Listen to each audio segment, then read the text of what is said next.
What is up, everybody? Welcome back to another episode of JMBN Survivors. We got a lot of stuff to talk about. First and foremost, Merry Christmas to everybody. Hope you guys had a great Christmas.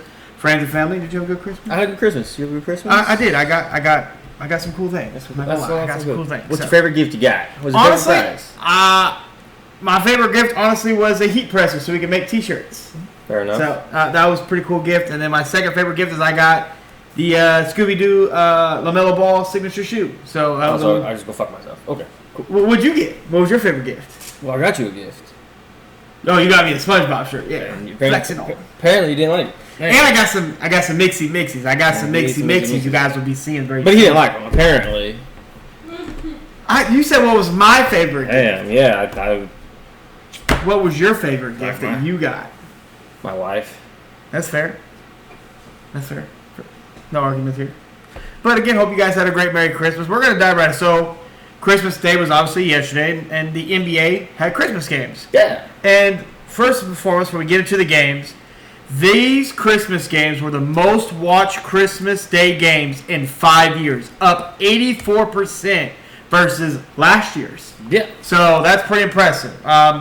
We had, you had the... We got the Nuggets and Suns. The Suns won 110 to 100. Yep. The Lakers and Warriors, 115. That came down to the nail biter. Austin Reeves hit the game winner. How do you feel about this potentially be the last time we could see LeBron James and Steph Curry play against each other in a Christmas game? It's just lets us know that we're getting old. It just looks like it's honestly to an end of an era, potentially. If who knows if LeBron comes back next year where he's going to play. Yeah, you're not There's wrong. There's rumors there that he maybe joins Curry even this year. But you just gotta stop and just relish everything LeBron's been doing. All the records he's the OGs had a little thing. Durant, Curry, and LeBron. They sat down and had a conversation, which was cool to watch. But going on to the 76ers, played the Celtics. Sixers got it 118. Shout out Tyrese Maxey, man.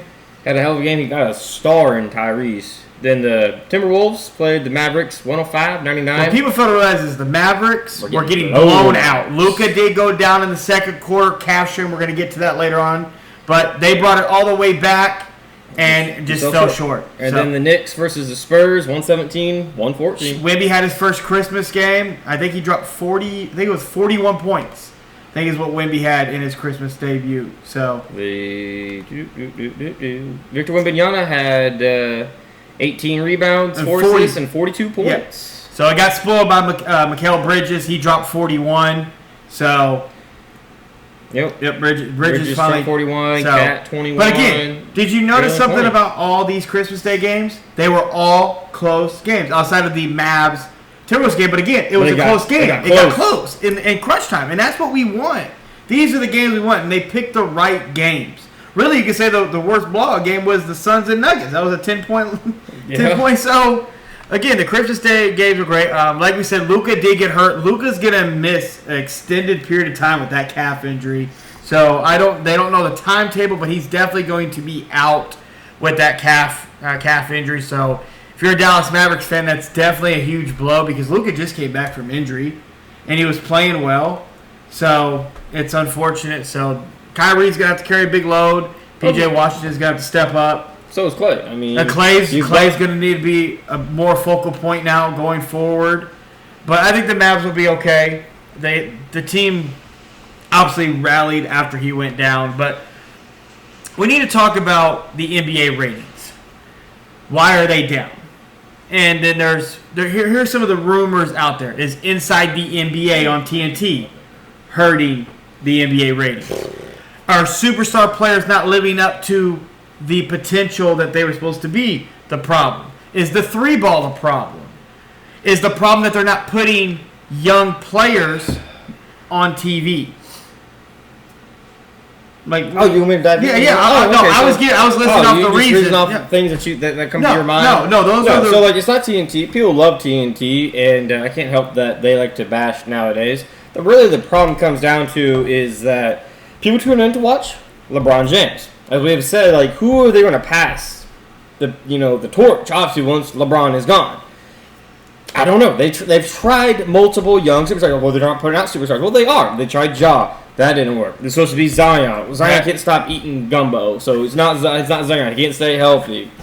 And then it's like Victor. Then it was a Joker. Well, Joker doesn't really care to be the face of the league. He's here just to play ball and go back to be with his horses. And go back to be with his horses. We all know it. And he's a foreign player, and they just don't. Same thing with Giannis, foreign player, but he's also aged out. Like people tune in to watch him, but he's also an older player. He's not going to fix the ratings. And then you have Ant, who maybe, but then you have really the big problem is that they've tried to push the wrong people, like Jason Tatum. They tried to push Jason Tatum on us, and he's not the guy. They tried to push wrong stars.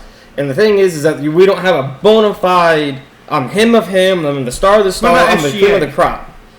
Small market is unfortunate. Oh, okay. But he's not quite. Right, a small market team though, and then like also Ant, small market team. He's not on the Knicks. He's not on the Lakers, the Clippers. He's not on a big team, unfortunately. I think I agree with you. I think the biggest problem is they try to push certain players, and it didn't work. Rather, they were guys that were coming up or guys that are currently in that people don't really wrap around. And it's not that we hate Tatum, but nobody relates. There's nothing about Tatum that is just like... He's just a normal star. Like he's a star. He's a franchise guy, but you're not drawn to him, unfortunately. And I'm not trying to disrespect, but you're not. You're just not drawn to him. We don't have a villain in the league either. There's no villains. Outside of like Dylan Brooks, but like that. But that's not. But no, he's not a star. No. Like usually you have a star that's a villain, or you have like heated matchups, and like people can beat. Well, would Joel Embiid technically be that villain star? Technically, to a degree, like maybe for the 76ers fans. Well, New York fans. Trey Young's kind of a villain, but only to New York fans. Again, yeah, but it's not like people don't look at it and fear him. You still see LeBron, and you're like, shit, I gotta face LeBron, I gotta face Curry. The problem is LeBron is not on LeBron's fault, but he's aged out. You know, the Currys, the KDs. Like Westbrook was on a great 3-year stint. The Hardens, like Giannis, even Luka can't be it now because they've torn Luka down so much. Which Luka really should have been the next box office guy in a big market. You know, Dallas is a big market, and they didn't. So I think that's a big part of their problem. They've stretched their games. Like you can't even watch all the games. Well, yeah. Like you only air certain games, and then like certain streaming services. We were literally talking about a couple of weeks ago how it was a Friday night, and there was not a single game on national television. Yeah. There was not a single. I'm like, what are we doing here? Like, I can't. You're not getting out. You can't put your product out if it's not on TV. Pretty much. Instead of putting out, like they're leaning towards streaming services. I don't want to buy 5 or 6 different. Well, considering YouTube TV went up to $82.99, they've gone up 134% increase in price since they debuted 7 years ago. So I'm saying that's crazy. Nobody wants all these subscriptions to just be able to watch basketball. So that to me is a problem. You're stretching your games all different places. Don't like it. Why are we not being able to air all the games? Like then you'd be able to small market teams you'd be able to see those stars that are there. like OKC, small market team. They're on a ride. They're doing great. The Houston Rockets are doing well. A lot of small names on the Rockets that are coming up. The Grizzlies again are Orlando in the Eastern Conference. They're on an absolute tear right now. And you got to think about the injury bug they're dealing with now. Paolo's out. Warner. The Cavs. I mean. But again, you just don't have that bona fide star of all stars like LeBron James is. So that to me, that's one problem. The 3 ball is not a problem. If you like, some people say get rid of the corner 3. I don't like that. I don't really like that because that changes the game way too much. But then the problem is that it's a soft league because then you have bigs that go. The bigs need to get down. They need a body. They need a bang. Okay, sure, I'll get down and bang. Whistle, foul. Damn! Ejected. They're ejected because Victor Wembanyama is scrawny and gets banged once, falls down, and Andre Drummond gets blown for a foul. But I also do think, too, the same thing. We also have a referee issue. We do not come to see the refs. We come to see the players. And the refs are hella injecting themselves in these games. Handing out quick technicals. It's crazy. The Warriors bench got a tech for standing up. Yeah. I've never seen that one. I don't know if it was a tech or if they got a warning, but the refs stopped the game. You stop momentum to get. What are we doing? The refs. I do think the league needs to bring in the refs and have a conversation about. Listen, we need to fix some things. Things got to be fixed. But honestly, the Christmas Day games I thought were really great. It boosted up the ratings. It did well. They picked the right games to put on TV, obviously, for those matchups. So, again, I think the NBA is an easy fit. It's just up to Adam Silver to... Well, I don't think necessarily to call it an easy fix, but I think it's also... they don't have the next guy. I mean, if we go back in our time, you had MJ.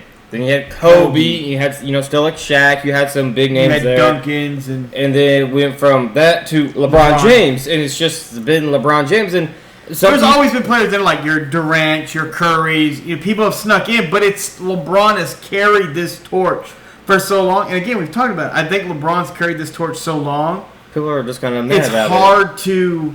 The expectations for that torch are extremely high. Yeah. Extremely high. They've tried to push, like I said before, they tried to push certain, like, star players, they're stars, but it just hasn't worked.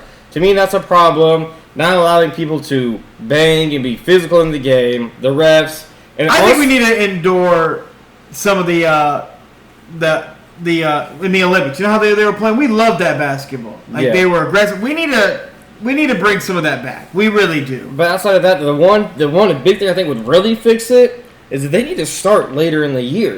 Quit competing with football. You're going to lose. Yeah, there's only 18 games in the NFL season, and there's 82 games in the NBA. Some people are saying they need to start like almost around Christmas time.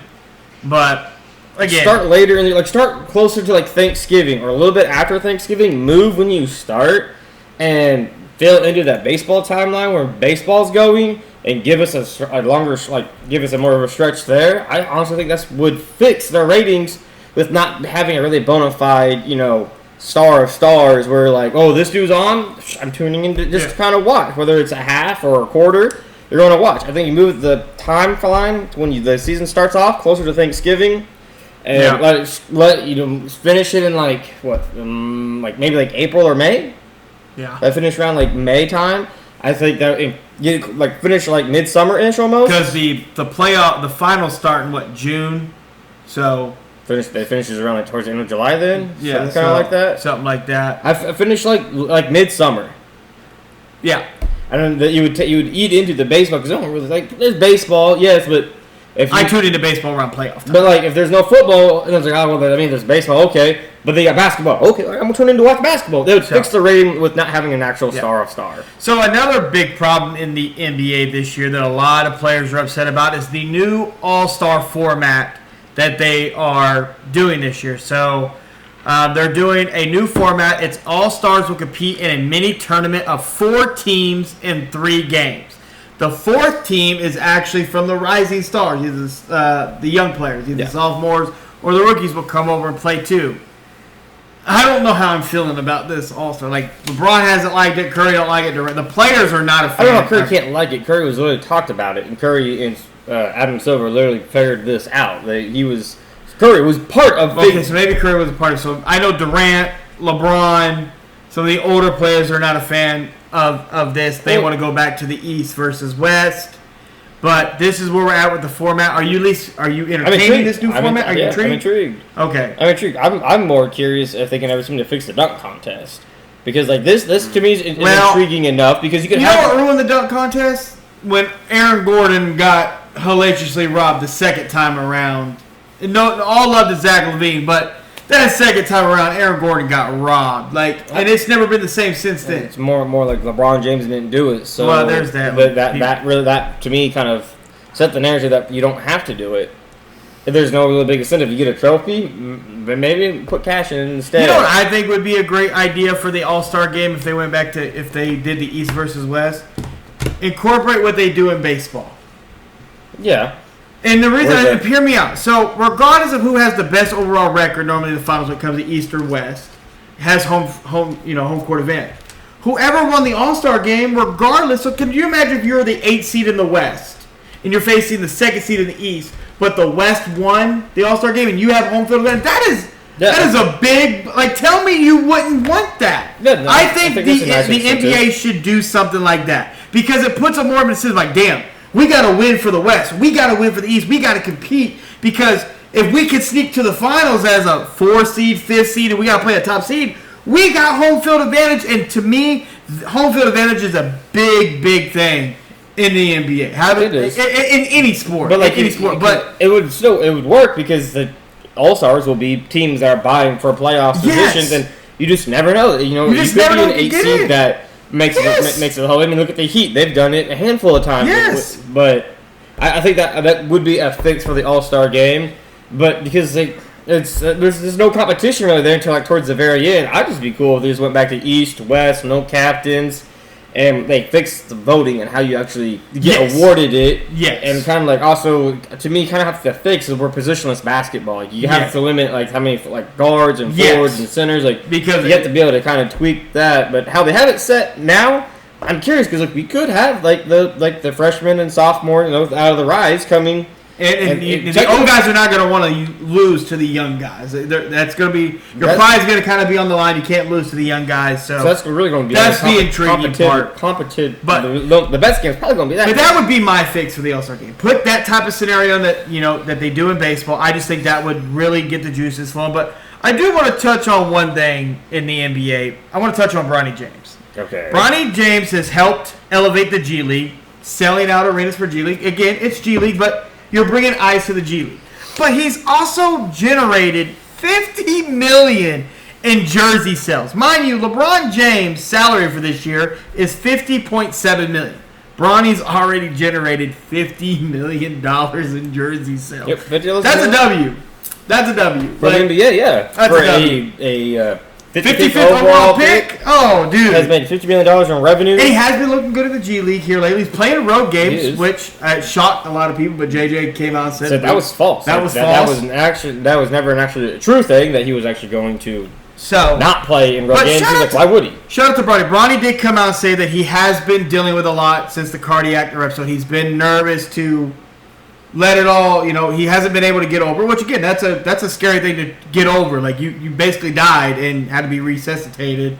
And so, but he's doing well and whatnot. But I just want to touch on, I just think that's crazy. He's made $50 million in jersey sales. Like he could just retire, like just walk away. Well, that's not all his money. Well, no, but that's still pretty cool. That's really cool for a 55th overall pick to make $50 million off of jersey sales. But let's move into college football because I know this is where you're going to get spicy. I feel you're going to get very spicy. So we had round 1 of the new 12-team college football playoffs that Brandon is totally excited about. I am. Loves it. It's great. I'm here for it. So we're going to start with the Notre Dame game versus Indiana. Okay. Notre Dame dog walked Indiana. It was a dog walk, and people questioned should Indiana been in there in the first place. But we can't argue that because 12 teams, so they got in. Hey, the people wanted 12 teams. Maybe we need 14 teams. Maybe we need 16 teams. Penn State beat SMU 38-10. Oh, man. Dog walk. SMU threw 2 pick sixes in the first quarter. Dog walk. Texas beat Clemson 38-24. And Ohio State beat Tennessee 47-17. 42-17. Oh, sorry, 42-17. My apologies. I apologize. So, every game in round 1 was an absolute blowout. Yeah, I mean, like, Notre Dame won by 10, but it wasn't even that close. No, it wasn't. I don't like it, and people are like, well, they picked the wrong teams. No, picking 12 teams is ass. It's horrible. I said it was going to be ass. It's going to be horrible. And some people are like, oh, well, you shouldn't award, the conference championships teams the bye week. Really, they should have had, this matchup or this matchup. No, like, I feel like I win my division. I should be with 12 teams. I should be awarded a bye. And some people say, well, they don't do it, in the March Madness tournament. Well, no, that'd be stupid. You get like 64 fucking teams, yeah. But moving on to the quarterfinals, yes, we get Texas versus Arizona State. I just don't think Arizona State's going to stand a chance. I don't think it's going to be close. Again, I don't. I just really don't. Arizona State was like 11 or 12th in the power rankings, and they get a bye week, just rightfully so. You won your conference, which you should. Yep. And that's the Chick-fil-A the Chick-fil-A Peach Bowl. Yep. And then at the Rose Bowl, we get Ohio State and Oregon. That's going to be a great. Because last time they played, it was a 1-point game. Oregon won because of mix of clock management by Ohio State. So, I'll take it. That's going to be a good game. And then in the the Fiesta Bowl, it's Penn State versus Boise State, which I think is going to be the most watched game of the college football playoffs of this round. I think it's just all eyes are going to be on it because one, Boise State and that's their last hope for the college football players. Like, please don't get blown out because we need you. And then Ashton Jeanty, who lost Heisman, finished second, and he's about to break Barry Sanders' record. Like, it's right there. So all eyes are going to be on that game. Well, considering the record could fall, and everybody's going to be looking at Boise State coming out of the Mountain West, and they played weak competition. Everybody forgets Boise State barely lost to Oregon, the number 1 seed, Oregon. And honestly, like, it's going to be probably the most tuned-in game because it is Ashton Jeanty. Yep. And and you were saying this game could really catapult him in NFL draft stock. Or in my opinion, it could make or break his draft stock because, like, people say, well, the competition you go against, we're still breaking tackles. Yeah. And he looked great against Oregon when they played, but if he shells out against Penn State. Now, like, some people aren't high on Penn State. I'm not overly high on Penn State. I think it's a good matchup for Boise. Yes. For Boise State, but if he shells out in the quarterfinals on the biggest stage of his career, yes, I think he could almost lock him into being the number one overall pick, the first round pick this year. Yes. That would be really hard because I also think he can catch out of the backfield. Like, yes. He gives that kind of, I think he has that kind of. Well, they did that in his first year and then they've just kind of gone away from it. But yes. Well, I didn't need to just turn around and hand the ball to him. When you're getting, basically 7.2 yards a carry. I mean, 2 carries, that's the first step. Yeah, so I'll be really curious to see. And the funny thing, too, is people act like, to me, it's just hard again that he didn't win the Heisman because people know Boise State's coming in. We're going to run the ball because that's the only thing we really can do is run the ball. We run the ball, and then we short intermediate passing game. And they put 8 in the box, and you still can't stop this man. But yet, somehow, he got snubbed, even though he broke every record damn near and even had better records than running backs that won the Heisman, unfortunately. But then we have the Sugar Bowl. The All-State Sugar Bowl, you have Notre Dame at Georgia. And to me, that's going to be a dogfight, ground and pound defensive game. Special teams game is going to win that. I just don't think Notre Dame can score on that Georgia defense. I don't think so either. I don't think they can. But Georgia's missing their star quarterback who had successful surgery on his throwing arm, elbow. So he's out. So can Stockton move them enough just to get some type of points? Maybe, but I just don't trust Notre Dame's offense on that Georgia defense. Some people out here believe that Notre Dame's going to run all over Georgia. I don't know what you've been watching, smoking, drinking, but I promise you that should not happen. If it happens, kudos, but I don't see anybody doing that to Georgia. I think Georgia just has... Georgia literally put Texas in a goddamn blender. And it was like, so if they did that to Texas, Notre Dame stands no chance. Well, it's going to be a close game. It's going to come down to the wire. It's going to be close because teams are going to be running. Yeah. I think Georgia just has. They're going to be. They're just. In my opinion, they're just. If you're Notre Dame, better on the. I'll tell you this: the one key for Notre Dame in this game, you can't turn the damn ball over. No, you cannot turn the ball over. Notre Dame could easily win this game. Like, it's going to come down to probably not necessarily who has the ball last, but it's going. The spread has Georgia winning by 2, so it's not going to be a blowout. And it's whoever makes the least amount of mistakes or whoever gets special teams help, whether it's a long field goal before halftime, a great punt return, or kickoff return for a touchdown, or a block on whatever it may be. Special teams, I think, is going to play a big part in this. And whoever doesn't turn the ball over, to me, is going to win this defensive running game struggle. Notre Dame, Georgia, you're rocking with Georgia. Well, you're just going to tell me who I'm picking? I said, are you rocking with Georgia? I'm rocking with Georgia. You're just telling me now. I'm not telling you. I'm telling you I'm rocking with Georgia. You're just telling me. You're just trying to tell me who I pick. Fine. I guess you're just telling me who I pick. All right. Then you got Penn State, Boise State, and Penn State's favored by 11. I'm going Boise State. How do you feel they're favored by 11 points? Damn. I'm telling you. Damn. 11 points? Penn State's favored by 11. God. I think whoever made that spread needs to calm the fuck down. I'm taking Boise. And then you have Ohio State and Oregon, and OSU is favored by 2.5. I'm taking Ohio State. I think Ohio State's going to get their revenge. But it's going to be a good game. Like, give me Oregon. Honestly, give me Oregon. I think Oregon's going to take that. And then Texas. I don't think the Oregon game might be that close. Well, and then you have Texas and Arizona State, and Texas. This is my problem. I'm taking Texas. Oh man, Texas is favored by 2 tutties. 2 touchdowns in the quarterfinals, but yet we needed 12 teams in the damn fucking playoffs. Should we just done 8 teams? Would that have been better? I think 6 would have been a good starting point. We would have pushed it out to 6. You would have had the best 4 teams. Like, give me a second. Let me get this pulled back up.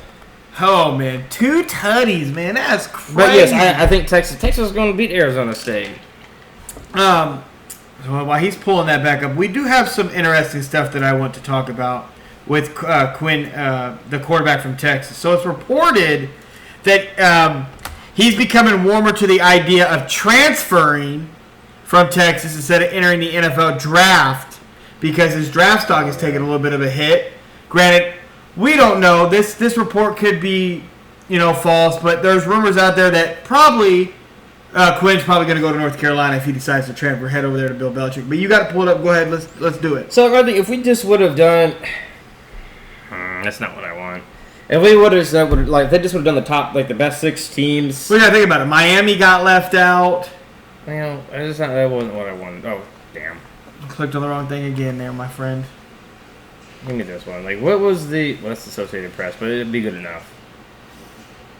So you had Oregon at 1, Georgia 2, Notre Dame 3, Texas 4, Penn State 5, and Ohio State 6. If we had those 6 teams in the college playoffs, I don't think anybody would be mad. Tennessee got dog walked.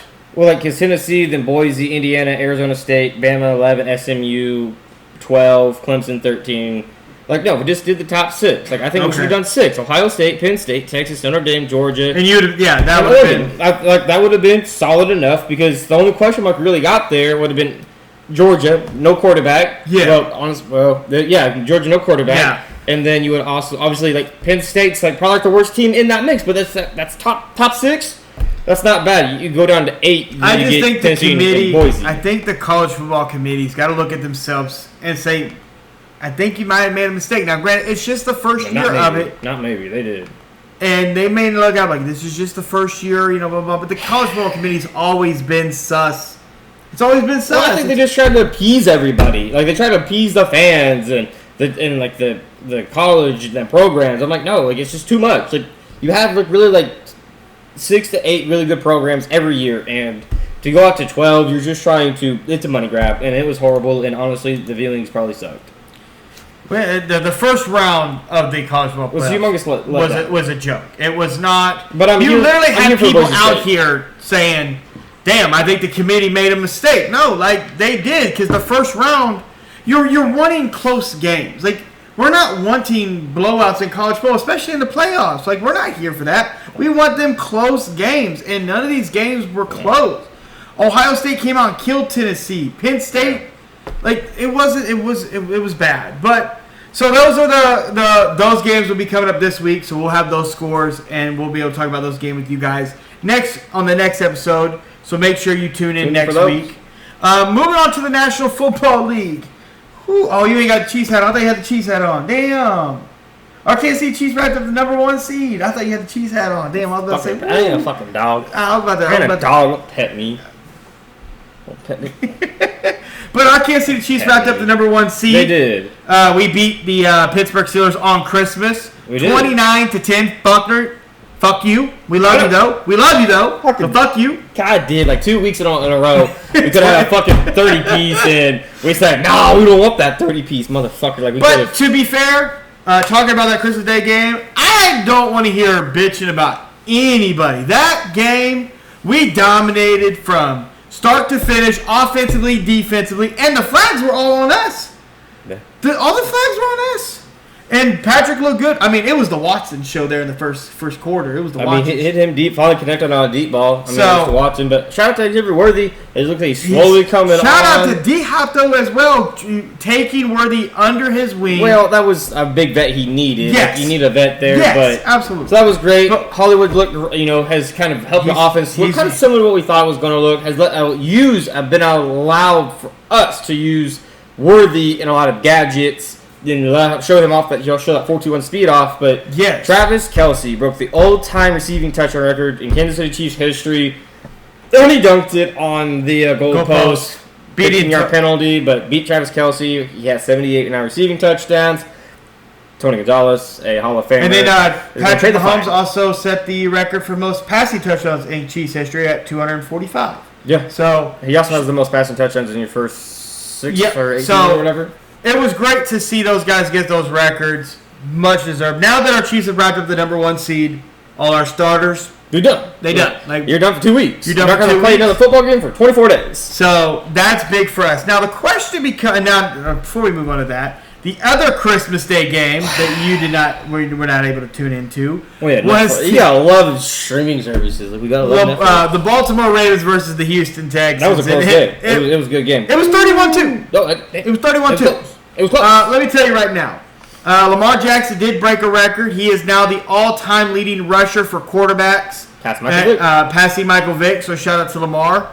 Not a running back. He is a quarterback, but he now has the rushing record for quarterback. I question sometimes what he really is. Well, Baltimore dominated that game. Houston, they got a lot of work to do. Now, they did claim Deontay Johnson off waivers from after Baltimore let him go. They really didn't have a choice because they ain't got no wide receivers. They got Nico Collins. That's all they got. That's one Hershey Kiss. Well, okay, they don't have the Hershey bar. Who else Kansas City have this year? Well, we lost everybody, and we're still doing the thing we're doing, but yet we give other teams like, well, they kind of lost this guy, so like they're gonna be they lost kind of some firepower. So, hey, and so we lost Rashee Rice and Isaiah Pacheco earlier in the year. We did. We have a 35-year-old tight end with a rookie wide receiver. Like, come on, and then a 33-year-old Hopkins. Told you he was going to get fired up. So, honestly, how about you keep it the same? You're going to keep the same consistency. I can't help that people hate our team. I'm not saying they hate our team, but how you going to be they hate our team. Well, yeah. They hate our team. They hate the consistency of greatness, but like we're like, the Texans, they had to.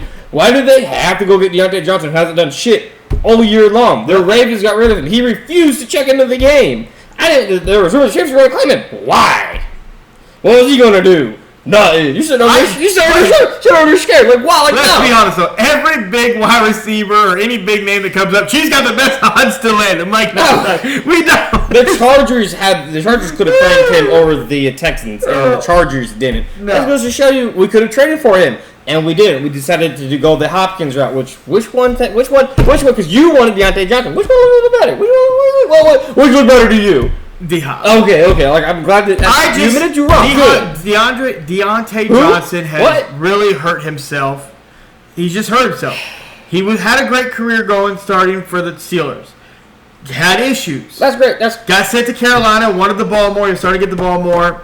Having issues. They sent him out to Baltimore, which I don't know why Baltimore even made that move. Let's keep it a buck. We agreed that was a bad move.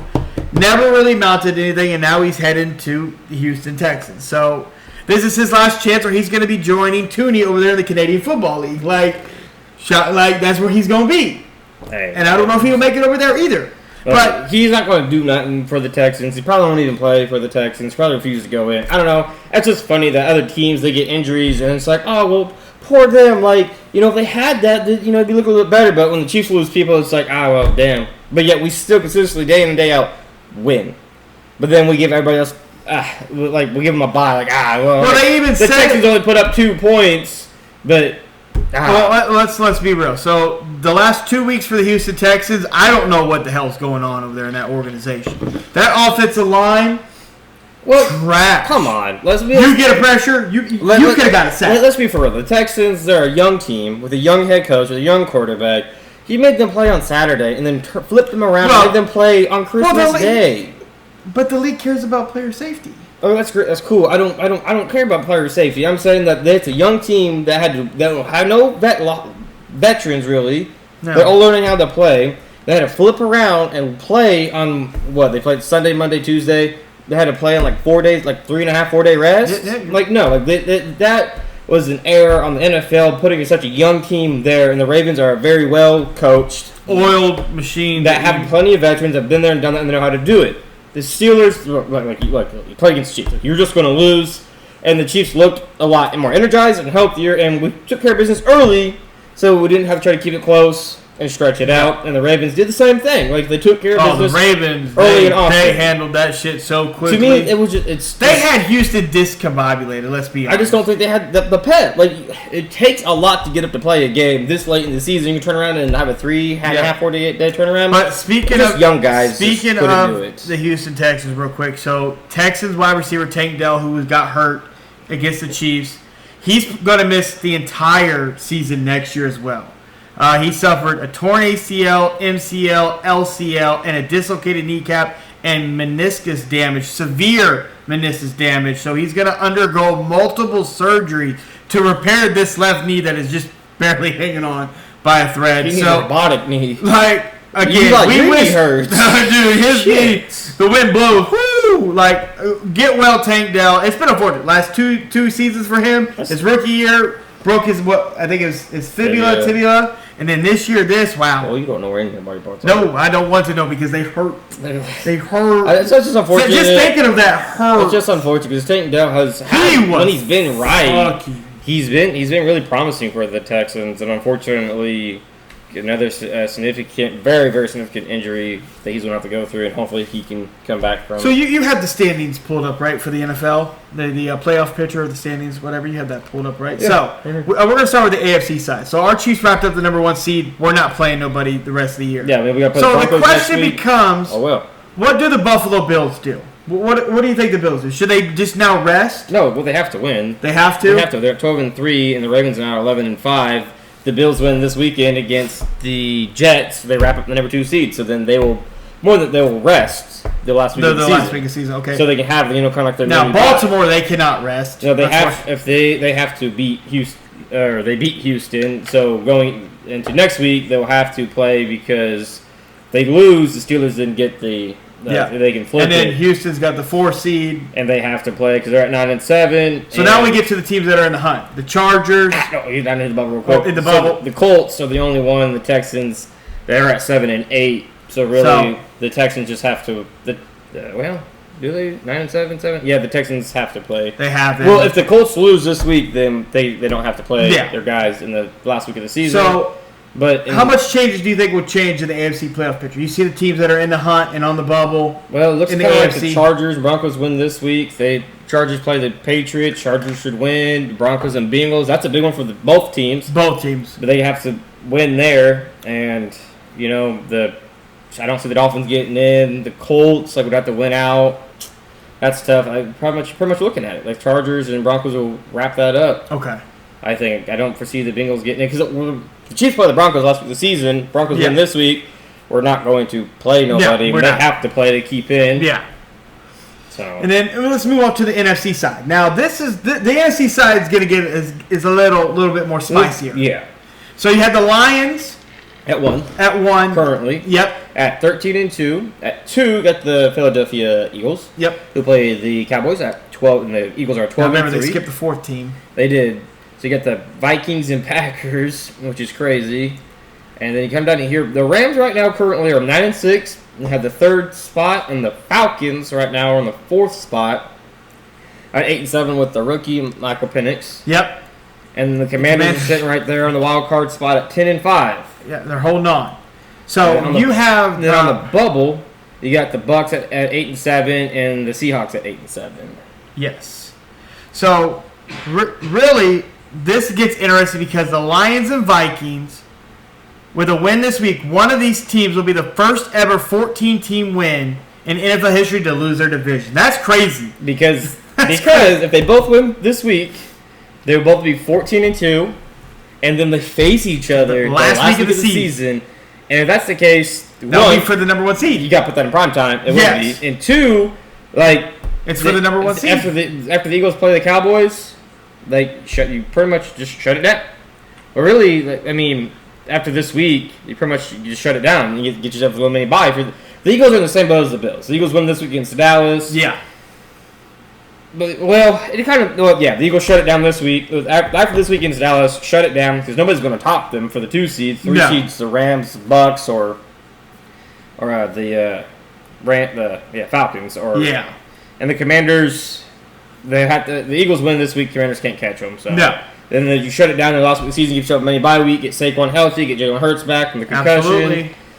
But it's going to be curious to see what happens with the Lions and Vikings. Yeah, that's just crazy. You win 14 games. 14 games. You think you locked up. You good to go? No, that's not the case this year. Well, it's crazy because go to their division. Go to their division. It's crazy to see that this division. In the NFC North, you got the Lions 13-2, Vikings 13-2, Packers 11-4. Then you had the lonely Caleb Williams Bears at 4-11. But that's like the Packers. You get 11 wins, you think you're probably gonna win your division. Not wrong. But that's 3rd place. You're getting a wild card spot. That's best division in football. Honestly, these teams they putting in work. So we're gonna have to stay tuned to that. Like I said, this playoff picture for the most part, is where it's going to be. Now it's really just coming down to seeding, where you're going to be, if you get a bye, whatnot. So it's going to be intriguing to see the Falcons and Bucks.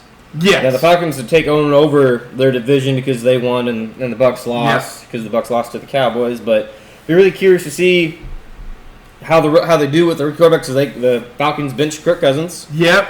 And went with the rookie, trying to get that spark, and I just felt that was too quick pull of a trigger. But I mean, Kirk Cousins hasn't looked good, so if I could, throw it to the wind and see what happens. Be curious to see what the Falcons do in the offseason with Kirk Cousins. Yep. Rumors is that he's going to get cut or potentially retire. So we'll see what happens there. But honestly, the Rams, I'm scared. I don't want to see the Rams. No. That Cooper Kupp and Puka, with Kyron Williams in the backfield. Because you got to think about it, the Rams were projected to be a top team in the NFC, but right off the bat, they got injured. Bam, everybody went down in the first 2 weeks. Everybody was gone. And they are now getting healthy. I think they're on like a 4-5 game win streak, I think they're on right now. Yeah. They are on some stuff right now. 4-game win streak. 4-game win streak. They have the Giants of the NFC West have to play out. 9-6. The Rams, the Seahawks are 8-7. Cardinals are 7-8. Fuck around and find out. The Cardinals could sneak up in there, but the Rams have to pretty much win out to get a home field game in the playoffs. But honestly, I don't want to see them. If I'm any of those teams, that firepower. Whew. No.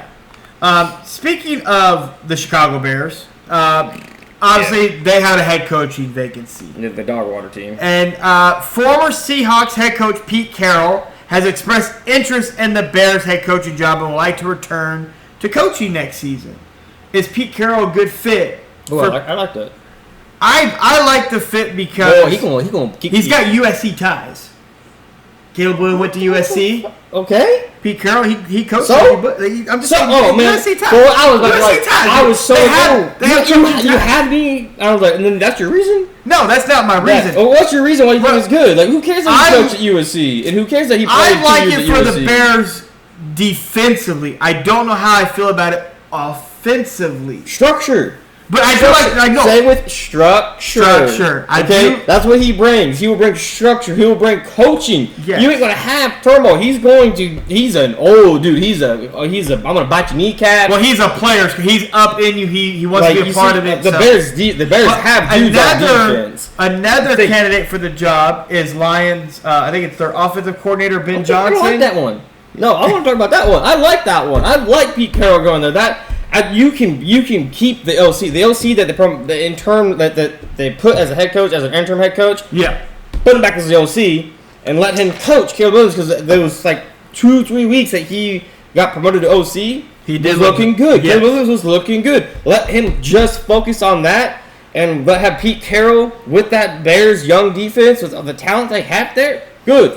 Yes, that would be a good move. That would be a smart move. It's not going to happen because it would be a smart move. Yeah. The organization don't do nothing smart. I like that. No. The Lions OC. No, you can stay with the Lions. Don't go to the Bears. He'll flop.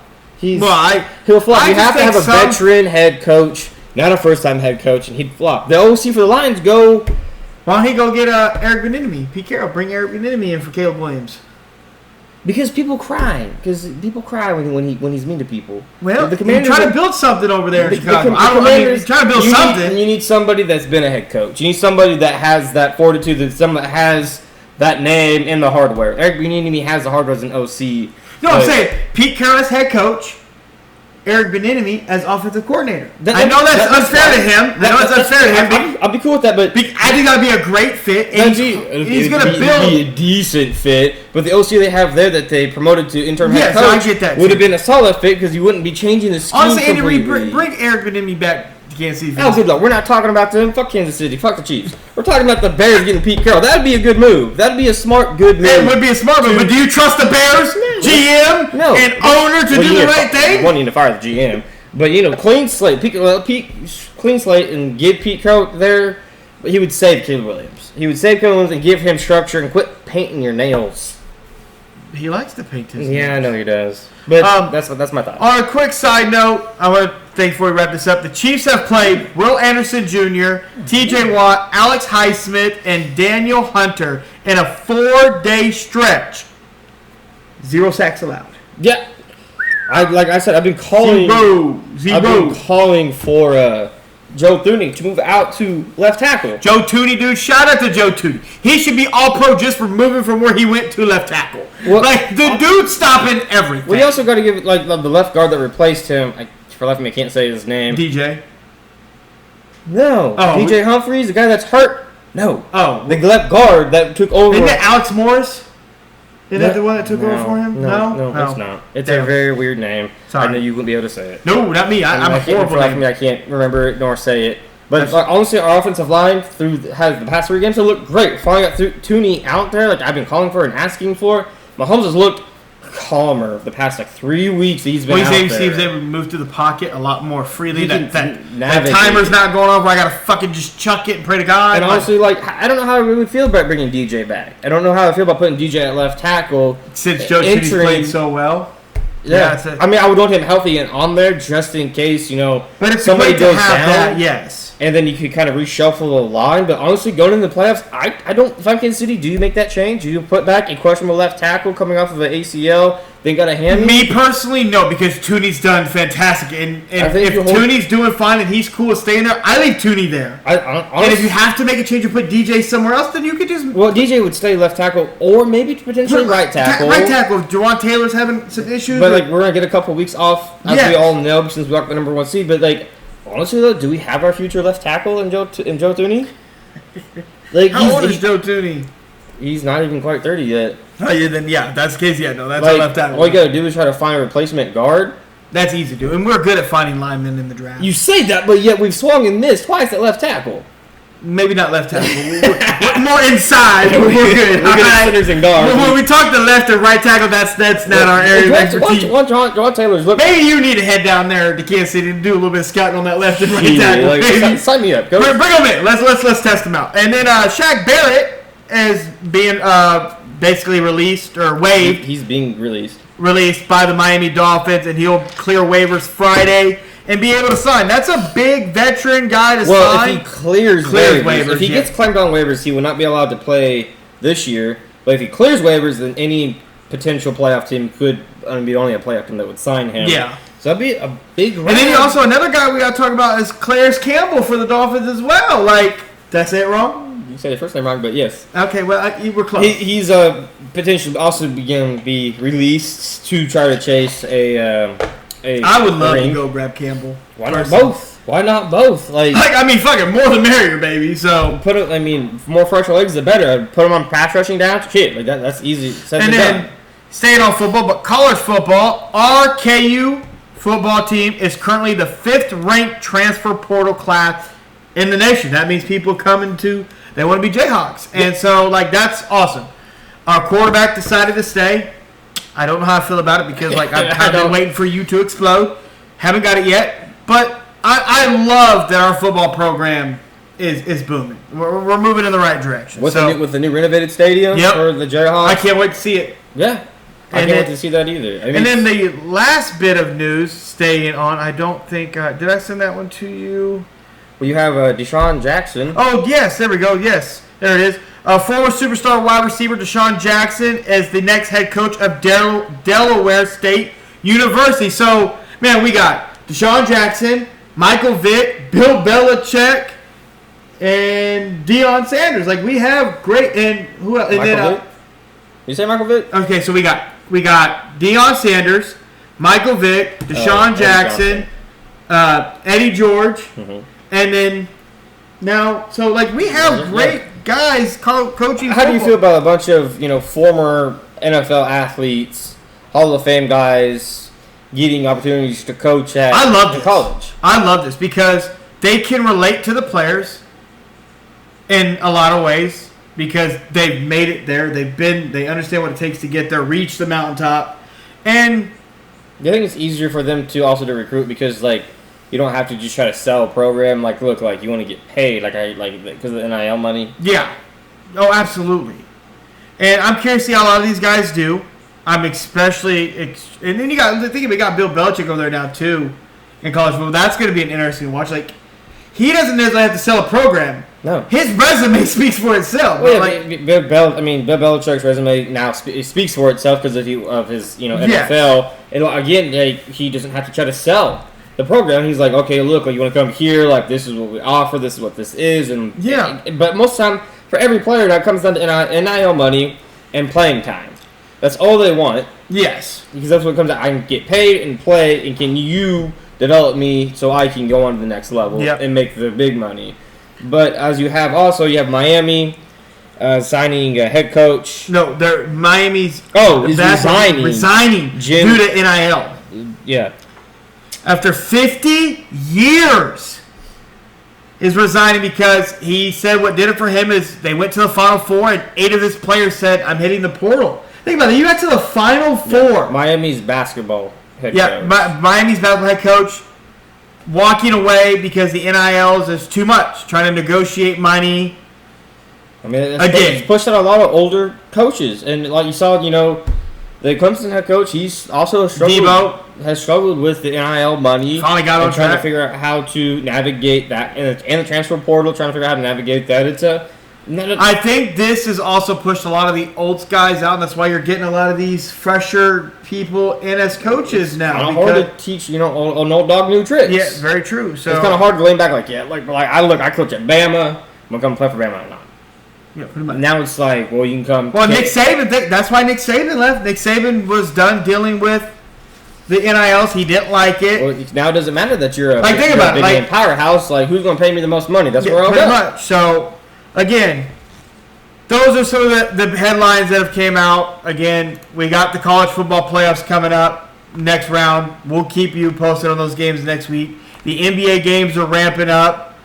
NFL, we're right here. We're ready for that three-peat. Like, we're ready to make that run for the three-peat. We're ready for it. So make sure you tune in next week. We'll have a whole bunch of more stuff for you. Don't forget to hit that subscribe button. Have a good one.